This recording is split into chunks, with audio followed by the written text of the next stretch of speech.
In 30 minutes here on One, detective drama on the mean streets of LA circa 1956 in Private Eye. First, what's new on the big screen circa 92?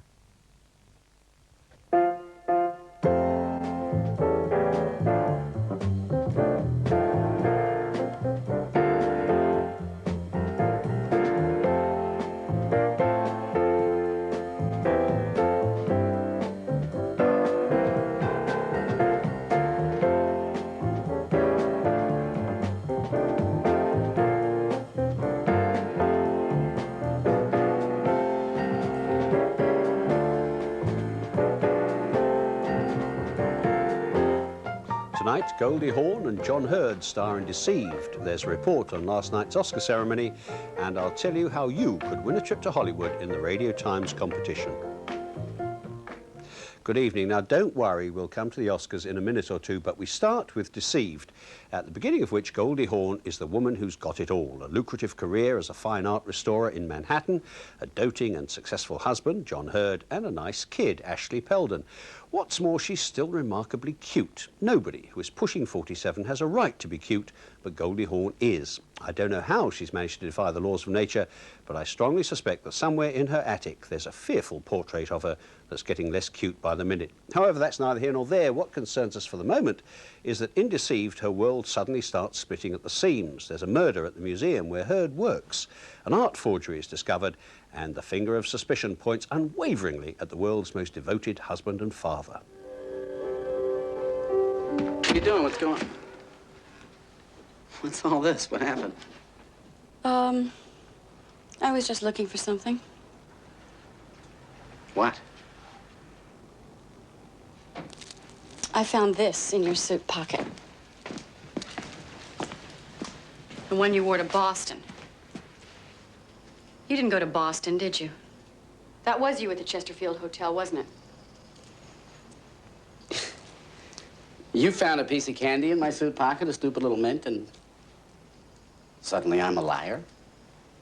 You're accusing me of lying. And what else? Of having an affair? Jesus Christ. I don't believe this. I mean, do you have any idea, Adrian, how many receptions I've been to at the Chesterfield? Do you have any idea at all?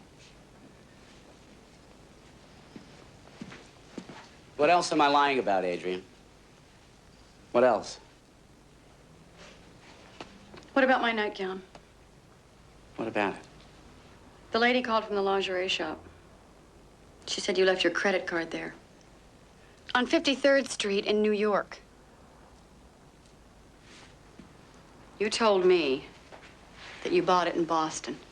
No, I didn't. I never said that. I never did. I simply decided to buy you a gift and stopped in Midtown on my way home from the airport. What else, Adrian? Quick on his feet there. Well, after this, with Hawn loyally standing by her man, Hurd is killed in a car crash. And if that wasn't enough to upset her, she discovers after all these years of blissful marriage that he wasn't the man he'd said he was. He was somebody else entirely. Always had been. Well, I suppose that follows, doesn't it? Anyway, Goldie had been deceived and understandably puzzled, not to say narked. She starts to investigate, whereupon menacing things begin to happen. An ornate necklace hanging about among Goldie's costume jewellery takes on a strange significance, and she discovers that she's not even entitled to any death benefits. So I'm sorry, but we really can't release these benefits without further approval. I don't know what you mean exactly. The contributions were made. I supplied you with a death certificate. We don't doubt that your husband's dead, Mrs. Saunders. Nor are we saying that the contributions weren't made. We're simply saying that they were made to the wrong Social Security number. And the IRS screwed up when they didn't catch it. Are you telling me that your office applied the contributions to the wrong Social Security number? No. Maybe you'd like to have somebody here. Do you have a lawyer? A lawyer? What the hell are you telling me? I'm sorry. I just don't quite know how to say this. The man with the Social Security number that your husband claimed was his died 16 years ago in Somerville, Nebraska. Now, we don't know who your husband was, but we definitely know he was not this Jack Saunders. You know, the problem when discussing any thriller is how much of the plot to reveal. And I think I'll stop here, though in truth, little of what the widow Hawn unveils comes as any kind of surprise. Nevertheless, and give or take a character transformation that requires even disbelief to suspend its disbelief, Deceived is an enjoyable, well-made movie, taken from a story by Mary Agnes Donahue and directed with nice attention to atmosphere by Damien Harris. John Hurd is good in a meatier role than the cinema has offered him of late, though frankly I thought from the start that he was too smooth to be true. But of course, a film like this stands or falls by its central character, and Goldie Hawn is both convincing and warmly sympathetic as a woman faced with a shattering revelation that her marriage, her happiness, her life have been based on a lie. But now we move on to our regular look at the top 10 films in America.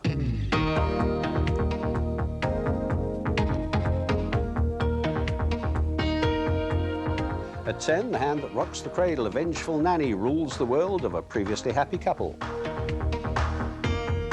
9 is Article 99, a provocative look at the nightmare world of veterans' hospitals. At 8, Stop or My Mom Will Shoot, a comedy thriller starring Sylvester Stallone and Golden Girl Estelle Getty. 7, Beauty and the Beast, the Oscar-nominated classic animation from the House of Disney. At 6, American Me, a saga of violence, prisons and street culture. 5 is Fried Green Tomatoes at the Whistle Stop Cafe. Down-home Southern tales transform Kathy Bates' life. 4, The Lawnmower Man. State-of-the-art computer graphics flip us into a virtual world. And 3, My Cousin Vinny. Joe Pesci plays a big-hearted lawyer trying to prove himself. 2 is Wayne's World, a pastiche taken from TV's Saturday Night Live and still lurking near the top.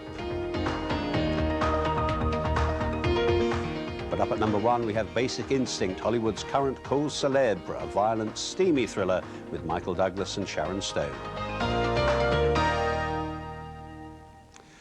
One of the more noticeable aspects of Cuffs is the extreme difficulty its star Christian Slater seems to have in keeping his shirt on. Far be it from me to criticise the man's physique, but I do think you'd have to be a particularly devoted and presumably female admirer of Mr. Slater to derive much of a thrill from this. Set him alongside a bare-chested Arnold Schwarzenegger and they'd look like the before and after pictures in a bodybuilding ad. Still, there's not much else in Cuffs to engage the attention. It's a cop caper that alternates wildly and without any logic to speak of between farce and violence. Can I help you? Yeah, I'm looking for a really big gun that holds a lot of bullets. God bless you, young man. I've always wanted a gun. Is this what you had in mind? It's a 9mm Beretta. 15 in the clip, 1 in the pipe. Is there one that holds more? No. I'll take 2. You bought yourself. Squeeze it. Probably won't hit anything, but that's what I'm here for. All right.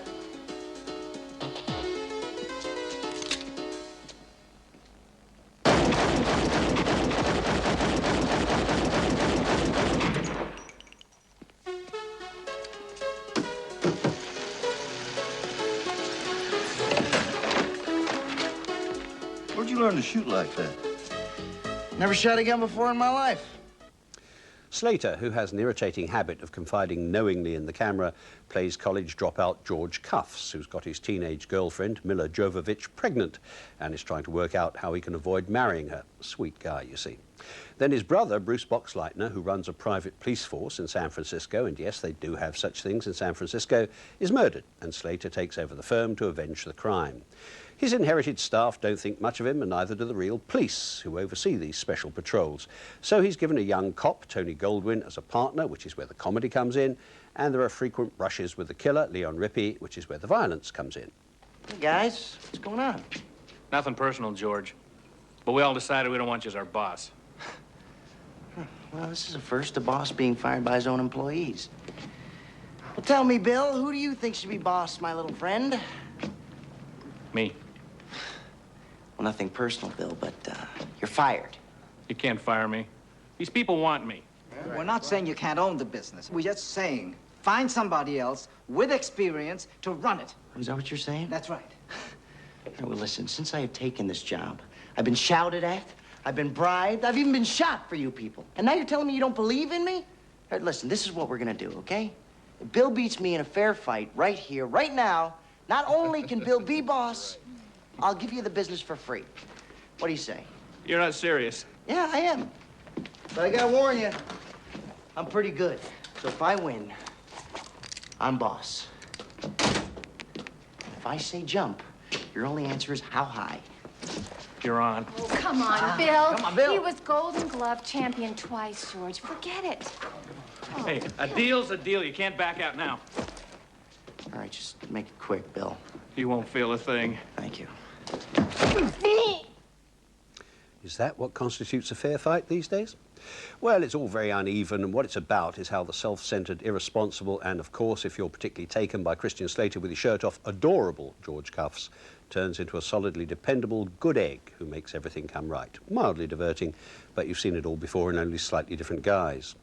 But now on to the Oscars, which for once were full of surprises. With all that support for Bugsy and for Warren Beatty and Nick Nolte, who would ever have predicted that the four most coveted awards, Best Film, Best Actor, Anthony Hopkins, Best Actress, Jodie Foster, and Best Director, Jonathan Demme, would all go to The Silence of the Lambs. Considering it opened even before the last Oscar ceremony, it's astonishing that the voters' memories were long enough to remember it. Great tribute to the power of Anthony Hopkins' performance, too. He vanished from the film halfway through and, strictly speaking, belonged in the Best Supporting Actor category. I don't imagine he's complaining, though, especially after the standing ovation he got last night. Meanwhile, let's not forget the recipients of a couple of the other equally important but slightly less glossy awards. Jack Palance, 72 this year, and nominated for the first time since Shane, nearly 40 years ago, finally carried off the Best Supporting Actor trophy for his self-mocking performance in City Slickers. And the award for Best Supporting Actress went to Mercedes Ruehl in The Fisher King. However, Tom Brooke was in Hollywood last night, and from one of the traditional post-Oscar parties, here's his report.